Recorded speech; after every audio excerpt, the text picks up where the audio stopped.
Bonjour à tous, c'est Louise. Comment renforcer notre immunité cet hiver? Comment éviter les virus et les bactéries? Toujours la même chose, on pense à l'alimentation, manger diversifié, manger des aliments sources de vitamines, vitamine C, vitamine D, vitamine E. Vous trouverez aussi des aliments qui sont réputés pour booster l'immunité, notamment les champignons comme le shiitake ou les pleurotes. Consommez également de l'ail, de l'oignon, des échalotes aux propriétés antimicrobiennes. Vous pouvez aussi chouchouter votre flore intestinale. Elle aussi, elle a un rôle dans l'immunité. Pour ça, il faut manger fermenté, du kéfir, du kombucha, des yaourts naturels, ou pourquoi pas prendre des suppléments de probiotiques. Pensez aussi à avoir une activité physique régulière. Ça a été prouvé, l'exercice modéré va vous aider à booster votre immunité, quel qu'il soit, même de la marche, ça va oxygéner vos poumons, donc ne vous privez pas. Et enfin, le stress chronique va aussi jouer un grand rôle dans votre immunité. Donc hiérarchisez vos priorités, prenez du temps pour vous surtout et ayez un sommeil de qualité qui soit récupérateur. À côté de ça, effectivement, en pharmacie, vous trouverez des produits qui vont pouvoir vous aider. Vous avez des plantes qui sont dites immunostimulantes. L'échinacée par exemple, ou le ginseng. Alors le ginseng, il bénéficie d'une centaine d'études qui ont prouvé son efficacité.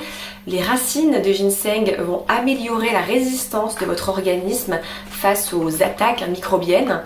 Le ginseng contient des ginsénosides, ce sont des molécules uniques, spécifiques, qui vont réduire la libération de substances inflammatoires. Pour espérer avoir un effet avec le ginseng, il faut au moins attendre 15 jours et continuer la cure pendant au moins 3 mois. Si vous avez un traitement médicamenteux, toujours demander à votre pharmacien ou à votre médecin, puisque cette plante peut interagir avec vos traitements. Autre possibilité, le zinc. Le zinc, c'est un oligoélément qui est présent naturellement dans notre organisme. Il participe à plus d'une centaine de réactions enzymatiques, maintien de la vision, de nos fonctions cognitives. Il contribue aussi à la reproduction, il participe à la synthèse de l'ADN et il a aussi un grand rôle au niveau de l'immunité. Pour en profiter, soit dans l'alimentation, vous trouverez du zinc dans le germe de blé, dans les fruits de mer, dans les gésiers ou dans les oléagineux par exemple. Et sinon, vous trouverez des suppléments en pharmacie. Alors toujours après conseil de votre pharmacien pour ne pas surdoser surtout vos apports. Vous trouverez des gélules à base de zinc. Choisissez plutôt des formes assimilables comme le bisglycinate, le picolinate ou le gluconate. Vous avez aussi des formes toutes prêtes avec un mélange de plantes et de zinc. C'est le cas par exemple d'Ergimunil. Et enfin la vitamine D. Forcément si on parle immunité, on parle vitamine D. Elle va avoir une activité préventive face aux infections respiratoires. Soit vous la trouverez en ampoule fortement concentrée, soit en gouttes ou en capsule à prendre chaque jour.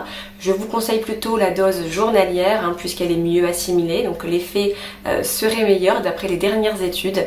Si vous la prenez en capsule, prenez-la avec un repas riche en lipides pour améliorer son absorption. Voilà pour ces petits conseils. Je vous souhaite de passer un très bel hiver et si vous avez la moindre question, rendez-vous sur lasanté.net. À très bientôt.